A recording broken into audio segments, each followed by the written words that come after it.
تاکہ امت نماز کو دیگر اسلامی احکام کی طرح نہ سمجھے. بھائی آپ نے جب کسی کو گفٹ دینا ہوتا ہے، ایک طریقہ تو یہ ہے کہ آپ پوسٹ کر دیتے ہیں، اس کے گھر میں لیٹر آیا، کھولا تو 5 روپے نکلے اس کے اندر سے، ٹھیک ہے نا، 50 روپے کا نوٹ نکلا. یہ بھی ایک طریقہ ہے گفٹ دینے کا. ایک طریقہ ہے کسی بندے کو بھیج دیا. ایک طریقہ ہے آپ کہتے ہیں یار یہ تو میں یہ بڑا گفٹ آپ کو دینا چاہتا ہوں، یہ میں آپ کی دعوت کروں گا، آپ میرے گھر آئیں گے، کھانا کھائیں گے، سیلفیاں لیں گے ہم دونوں مل جل کے، اس کے بعد یہ ڈبہ میری موجودگی میں کھلے گا، گفٹ کا ڈبہ. آپ سمجھ جاؤ گے بیٹا کوئی چھوٹی چیز نہیں. ویسے ہی اگر گفٹ دینے کے لیے بھیج دے تو اس کا خالی ڈبہ ہی بھیج دے. وہ جب گھر بلا کے دیا جائے گا تو چھوٹی چیز گفٹ نہیں دی جاتی. تو اللہ نے اپنے حبیب صلی اللہ علیہ وسلم کو اپنے پاس بلا کے نمازوں کا تحفہ دیا. اور کیسے دیا؟ پہلے 50 نمازیں فرض کی. دیکھو اللہ نے کرنی 5 ہی تھیں. لوگ کہتے ہیں اگر راستے میں موسیٰ علیہ السلام سے ملاقات نہ ہوتی تو وہ تو 50 ہو جاتی، ہم تو مر جاتے. اللہ نے 50 دینی نہیں تھی. دینی کتنی تھی؟ 5 ہی دینی تھی، لیکن ایک پروسیس کے تحت دینی تھی. یہ بتانا تھا کہ میں چاہتا تو یہ تھا کہ تم ہر وقت نماز ہی پڑھا کرو، ٹھیک ہے نا. 50 کا تو مطلب یہی ہوتا نا، لیکن مجھے پتا ہے تم یہ کر نہیں سکتے، تو چلو 5 کر لو. ثواب کتنے کا مل جائے گا؟ 50 کا مل جائے. جیسے آدم علیہ السلام سے جو خطا ہوئی اور جنت سے نکلے، تو یہ تو پلاننگ تھی اللہ میاں کی پہلے سے، ٹھیک ہے نا. خطا نہ ہوتی تو جنت سے نہ نکلتے، جنت سے نہ نکلتے تو زمین پہ نہ آتے، زمین پہ نہ آتے تو آزمائش کہاں سے ہوتی؟ تو پیدا تو کس کام کے لیے کیا تھا؟ آزمائش کے لیے. تو اللہ نے کہا چلو شیطان کو تھوڑا سا ورغلانے دو، آدم کو خطا کرانے دو. اللہ کو پتا ہے یہ تو توبہ کر کے ٹھیک ہو جائیں گے، لیکن اس بہانے یہ جنت سے نکلیں گے. پھر ان کی اولاد کو میں بتاؤں گا کہ گناہ وہ چیز ہے جو آپ کو جنت سے نکالتا ہے، اور اگر گناہ ہو جائے تو توبہ وہ چیز ہے جو دوبارہ جنت میں لے جاتا ہے. اور یہ سبق بھی ملے گا کہ شیطان نے بھی غلطی کی، آدم نے بھی غلطی کی. شیطان کو حکم دیا سجدہ کر، شیطان نے کہا نہیں. آدم کو حکم دیا اس درخت کے قریب نہ جانا، آدم بھی چلے گئے. خطا دونوں سے ہو گئی نا. لیکن شیطان سے جب غلطی ہوئی، اللہ کو غصہ آیا، تو شیطان غصے کے جواب میں توبہ کرنے کے بجائے اور اکڑ گیا، اور کہنے لگا موت تک زندگی دے، سب کو جہنم میں لے کے جاؤں گا. اکڑا ہوا ہے اب تک. اور آدم کو جب پتا چلا اللہ کو غصہ آیا ہے، تو آدم نے کیا کہا؟ ربنا ظلمنا انفسنا، اے ہمارے رب ہم سے اپنی جان پر ظلم ہو گیا. وَإِن لَّمْ تَغْفِرْ لَنَا وَتَرْحَمْنَا، معاف کر دے، تو نے معاف نہیں کیا برباد ہو جائیں گے. ثُمَّ اجْتَبَاهُ رَبُّهُ، اللہ کہتے ہیں ایسی پسند آئی توبہ، ہم نے آدم کو دوبارہ منتخب بنا دیا. تو ہم شیطان کی اولاد ہیں یا آدم کی؟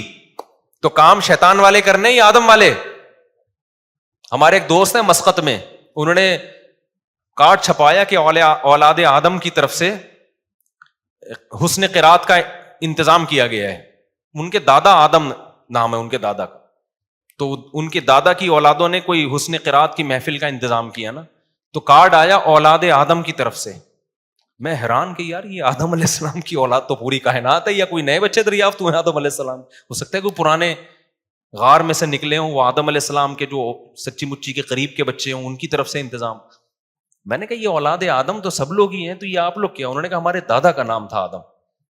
میں نے کہا اللہ تعالیٰ آدم کی اولاد کو صحت اور عافیت والی زندگی اور ایسے پروگرام انعقاد کرنے کی بار بار توفیق عطا فرمائے. تو خیر ہم کس کی اولاد ہیں؟ آدم کی، شیطان کی نہیں ہے. تو کس کے طریقے پہ ہم نے چلنا ہے؟ آدم کے. غلطی سے بچنا ہے، ہو جائے تو کیا کرنا ہے؟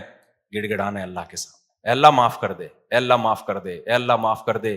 تو اللہ کہتے ہیں 100 بار گناہ کر کے 100 بار بھی توبہ کی تو معاف، توبہ میں تاخیر ہو سکتی ہے، اللہ کی طرف سے معافی میں تاخیر نہیں ہوگی.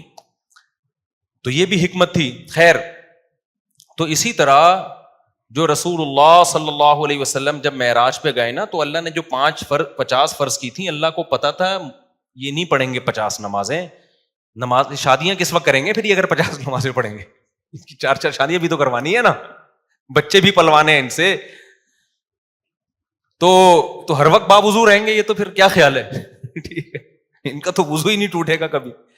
تو اللہ میاں نے موسیٰ علیہ السلام کے دل میں ڈالا کہ یہ 50 نمازیں لے کر آ رہے ہیں نبی صلی اللہ علیہ وسلم، لیکن حضرت موسیٰ کے دل میں اللہ نے ڈال دیا کہ کیا کرنا؟ اعتراض کرنا. حضرت موسیٰ سے ملاقات ہوئی، کیا دیا گیا؟ آپ نے فرمایا کہ 50 دی گئی ہیں. حضرت موسیٰ نے کہا میری امت پر تو اس سے کم نمازیں فرض ہوئی تھیں، وہ پوری نہیں کر سکے، آپ کی امت کیسے کرے گی؟ ہوتے ہوتے کم کرتے کرتے کتنی ہو گئی؟ 5 نماز. تو حضرت موسیٰ علیہ السلام سے اللہ کرے ہم سب کی ملاقات ہو جنت میں, ہم سب ان کو مبارکباد دیں گے, حضرت آپ کا بہت بہت شکریہ.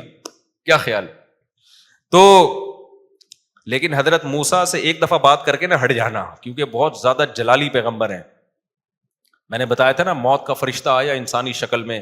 حضرت موسیٰ نے پوچھا کیسے آنا ہوا, اس نے کہا آپ کی روح قبض کرنے. حدیث میں آتا ہے ایک کھینچ کے تھپڑ لگایا, اس کی آنکھ نکل کے گر گئی باہر. ٹھیک ہے نا, جلال بہت تھا. اپنے بھائی ہارون کی داڑھی پکڑ کے کھینچا تھا نا کہ یہ قوم کیا کر رہی ہے. تو خیر, تو یہ معراج میں بہت ساری حکمتیں تھیں, بہت سارے. پھر رسول اللہ صلی اللہ علیہ وسلم کے اس معجزے کو اللہ نے ثابت بھی کیا. مشرکین نے پوچھا کہ آپ کیسے دعویٰ کرتے ہیں, اگر آپ گئے ہیں تو بتائیں مسجد اقصیٰ کیسی ہے. آپ صلی اللہ علیہ وسلم نے فرمایا کہ مجھے پورے طور پہ, کیونکہ ایک دفعہ جب کوئی شخص ہو کے آتا ہے تو اسے پورا تھوڑی یاد ہوتا ہے کہ کون سا ستون کدھر ہے اور کون سی جگہ کدھر ہے. لیکن مشرکین نے پروپیگنڈا کرنا شروع کر دیا. تو اللہ تعالیٰ نے اپنے حبیب صلی اللہ علیہ وسلم کے سامنے پورا نقشہ کر دیا بیت المقدس کا, اور آپ نے پوری ایک ایک چیز اس کی بتائی. پھر آپ نے ان قافلوں کا بھی بتایا جو راستے میں آ رہے ہیں. وہ قافلے جب پہنچے تو بالکل اس طریقے سے بتایا جس طریقے سے وہ قافلے سفر کر کے آئے ہیں. تو یہ اللہ تعالیٰ نے ایک معجزہ دکھایا, اور اس میں حکمتیں کیا تھیں, یہ ثابت کرنا کہ یہ پیغمبر تمام پیغمبروں سے افضل ہے, یہ ثابت کرنا.